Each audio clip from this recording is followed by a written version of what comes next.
ছাত্র আন্দোলনের সহিংসতায় নিহতদের স্মরণে দেশ জুড়ে পালন হচ্ছে একদিনের শোক। আহতদের সুস্থতা কামনায় প্রার্থনার আয়োজন।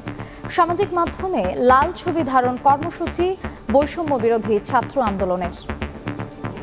সম্প্রতি ঘটে যাওয়া হতাহতের ঘটনায় যারা নিহত হয়েছেন তাদের আত্মার শান্তি কামনা করি। তাদের আত্মার মাগফিরাত কামনা করে আমরা এখানেও দোয়া করব এবং মসজিদে মসজিদে দোয়ার ব্যবস্থা করেছি। একাত্মতা ঘোষণা করছি এবং শোক প্রকাশ করছি। যারা মৃত্যুবরণ করেছেন তাদের আত্মার মাগফিরাত কামনা করে সবাই দোয়া এবং মোনাজাত করেছি। শিক্ষার্থীদের আন্দোলনে এত সহিংসতা ও মৃত্যু খুবই দুঃখজনক মন্তব্য হাইকোর্টের।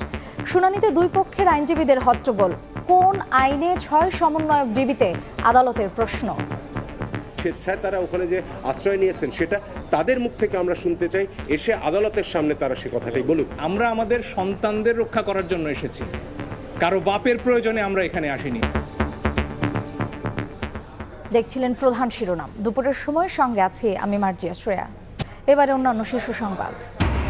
জামায়াত শিবির নিষিদ্ধের নির্বাহী আদেশের সিদ্ধান্ত আগামীকালই জানালেন আইনমন্ত্রী। ছদ্মবেশে নতুন নামে যেন ফিরে না আসে সতর্ক থাকার পরামর্শ বিশ্লেষকদের। অবৈধ পথের রেমিটেন্স পাঠাতে প্রবাসীদের উস্কে দিচ্ছে একটি মহল। অপপ্রচার থেকে দূরে থাকার আহ্বান বাংলাদেশ দূতাবাসে। ইন্টারনেট চালু হওয়ায় প্রবাসী আয় বাড়ার আশা। শঙ্কা জাগাচ্ছে বিমানের বহরে থাকা বোয়িং উড়োজাহাজের যান্ত্রিক ত্রুটি। কপালে চিন্তার ভাঁজ মন্ত্রণালয়ের।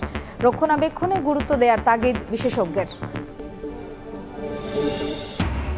বাংলা ভাগ নিয়ে ভারতের রাজনীতিতে নতুন মোড়। পশ্চিমবঙ্গের কয়েক জেলায় কেন্দ্রের শাসন জারির দাবি বিজেপির। রাজনৈতিক অভিসন্ধি বলছেন বিশ্লেষকরা। এবং সঙ্গীত জগতে একের পর এক নক্ষত্রের পতন। সর্বজনের শ্রদ্ধায় শাফিন আহমেদকে বিদায়ের আগেই চলে গেলেন জুয়েল। ক্যান্সারের সঙ্গে 13 বছর লড়াই করে হারলেন মৃত্যুর কাছে।